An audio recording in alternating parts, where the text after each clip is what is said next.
Gadis itu mau terjun dari ketinggian ke kolam berenang. Tapi dia tak tahu ketinggian air dalam kolam hanya tinggi ke lutut. Pacar dia melihatnya gitu jadi buru-buru berhentikannya. Dia kaget. Kekasihan, dia tergelincir. Selanjutnya itulah pemandangan sangat bencana. Laki-laki ini bernama Day. Hari itu, dia sedang berenang dalam kolam. Staf menarik kait. Pada sistem drainase operasional, staf memanggil Day balik sisi kolam. Tetapi telepon berdering mengaruh dengan suaranya. Staf menambatkan anjing di samping. Setelah dia tarik koper, Day masih di kolam. Belum menyadari ada apa ketidakberesan. Dia masih di tengah kolam dan tidur. Pada waktu ini, air masih surut. Selama-lama, sinyal gonggongan anjing membuat dia bangun. Kali ini dia menyadari bahwa lingkungannya tidak biasa. Kolam ini sedalam 8 meter. Sekarang sudah hampir melihat dasarnya. Dia kaget. Buru-buru berenang ke sisi kolam. Cobalah untuk melompat, tetap tidak titik tumpu. Dia melekat pada tepi lampu. Tetapi tidak hanya gagal, jarinya terpotong. Dia membawa tempat tidur ponton. Coba banyak kali tapi semuanya gagal. Tiba-tiba, dia lihat HP-nya lewat kaca reflektif. Dia melepas ikat pinggangnya, ikat salah satu ujungnya ke kaca. Gunakan satu-satunya alat di tubuh pada saat ini, ulangi gerakan. Tetapi semuanya tidak ada tindakan. Dia putus asa, minta bantuan dengan suara keras. Tetapi sekarang tempat ini gak ada orang. Pada waktu ini, teleponnya berdering dan getar keras. HP pelan-pelan meluncur ke kolam. Day melihat begitu. Dia dengan cepat membuat pose. Bersiap-siap menangkap HP ketika HP jatuh. Matanya dipenuhi dengan antisipasi. Tetapi pada waktu ini, anjing di pinggir kolam tidak tahu melihat apa. Dia mengongong dan jatuh ke kolam. Day melihat anjing yang berjuang di pinggir kolam. Lalu melihat HP yang jatuh akan. Akhirnya, dia memutuskan yang sulis. Dia cepat berenang ke arah Anjang. Memakai tempat tidur ponton bantu Anjang naik pinggir kolam. Balik melihat HP. Sekarang terlambat untuk kembali. Beruntung HP masih terhubung ke kabel pengisi daya. Day cepat bererang ke sana. Coba berlombat kali lagi. Tidak hati-hati, HP jatuh ke kolam. Sampai dia mengambilnya, HP sudah tidak bisa pakai. HP ini bukan dari Cina. Dia harus coba cara yang lain. Dia memakai handuk untuk menutup menguras. Tetapi tengah-tengah terjebak. Pada waktu ini, seorang sipir masuk. Sipir melihat tidak ada orang. Meninggalkan makanan dan pergi segera. Day berjuang dengan waktu yang lama, akhirnya muncul dari air. Dia sangat cepat. Dia naik ke mengapung dan istirahat sebentar. Akhirnya, dia tidur lagi. Pada waktu ini, pacar dia datang. Koi tak tahu kolam ini ketidakberesan. Dia mau mengejutkan pacar yang sedang tidur. Setelah terjadi pemandangan di awal video.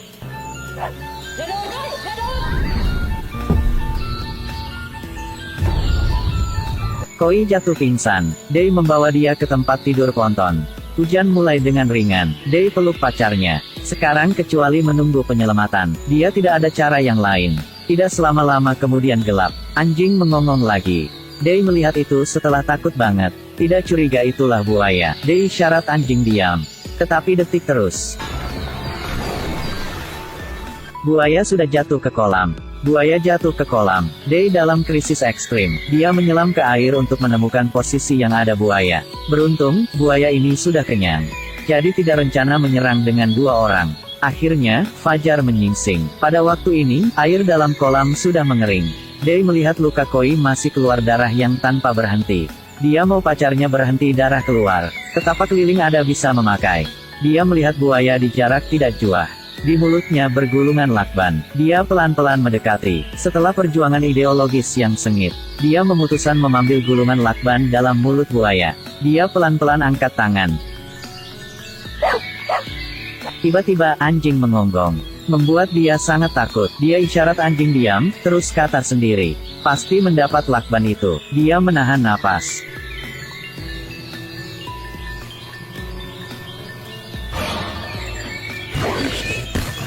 Untunglah, dia bereaksi cepat dan mendapatkan lambat dalam mulut buaya. Dia segera membalut luka Koi. Tiba-tiba, dia melihat selokan dan berpikir. Dia mau keluar kolam lewat cara ini.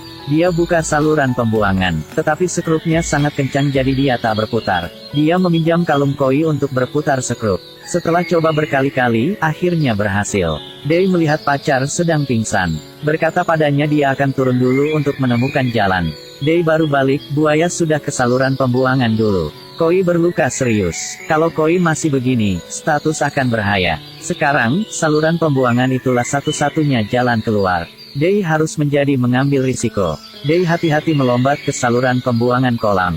Cari sebentar lagi. Akhirnya dia sudah melihat arah keluar jarak tidak jauh dengan kolam. Tetapi pintu keluar itu sudah dikunci. Dia coba buka, tetapi gak bisa. Saat ini, Dei lihat kaca reflektif di pinggir kolam. Dan Dei saksi buaya sedang ke arah Koi. Dia buru-buru kembali untuk membantu pacarnya. Buaya sudah masuk handuk yang Koi sedang menutupi. Untunglah Dei kembali tepat waktu. Pegang ekor buaya dan hancurkan.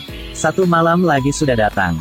Dua orang baik lapar maupun haus. Pada saat ini, Dei melihat Anjang di pinggir kolam dengan sebungkus makanan di mulusnya. Dia baik meminta maupun merayu. Akhirnya, Anjung sudah melemparkan sebungkus makanan ke kolam. Berkat bantuan itu, dua orang sudah bisa hidup terus. Dei menderita diabetes. Dia harus menyuntik pasti waktu. Kesadarannya berangsur-angsur kabur. Dulu dia pingsan. Dia sudah menulis bantu di permukaan kolam dengan lakban.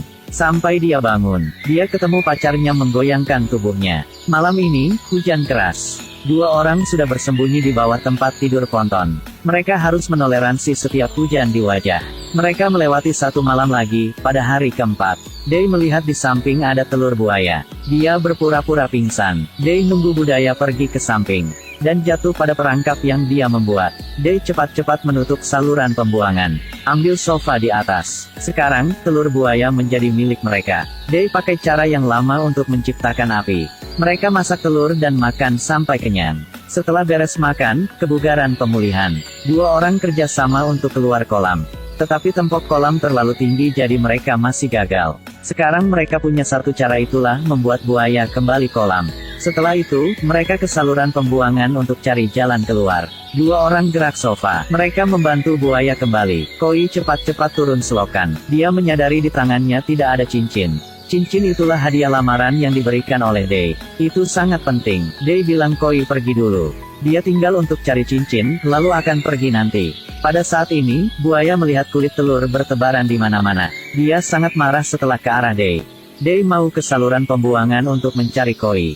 Dia lari dengan cepat. Pada saat yang sama, buaya juga bergegas masuk. Dei mau ke saluran pembuangan untuk mencari Koi. Dei lari dengan cepat. Pada saat yang sama, buaya juga bergegas masuk. Dia lolos dari maut. Dua orang tertangkap di kolam ini sudah 5 hari. Seluruh tubuh Dei berkeringat dingin.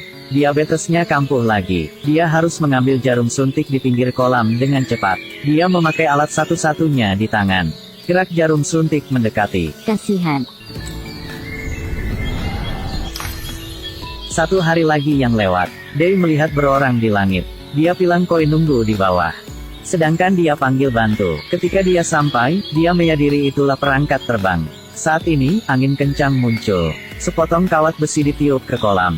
Kasihan, di kawat besi semuanya duri tajam yang kecil. Tak ada waktu untuk pikir. Dei berpegangan ke kawat besi, menahan rasa sakit untuk memanjat. Tiba-tiba kawat besi lepas. Dei jatuh ke kolam, satu kakinya dipatah. Sakitnya banget buat dia pingsan. Tidak lama, dia bangun dalam rasanya sakit banget seluruh tubuh. Angkat kepala untuk lihat, buaya sedang menggigit kakinya. Hari berjuang dengan mati-matian, memegang satu-satunya senjata di tangan untuk berjuang. Akhirnya, serangan buaya sudah dihentikan. Dia berlombat ke saluran pembuangan kali lagi. Kali ini, dia coba merangkak ke arah yang berlawanan. Dia memang mencari arah keluar yang lain. Dia coba membuka saluran pembuangan. Secercah harapan menyala. Dei tertawa. Pada waktu dia keluar, pemandangan di mata membuat dia harus putus asa. Tempat ini ialah kolam yang lain.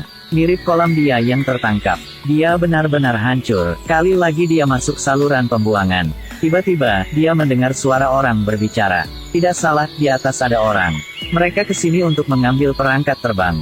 Dei buru-buru keluar, tetapi dua orang sudah pergi ke jauh.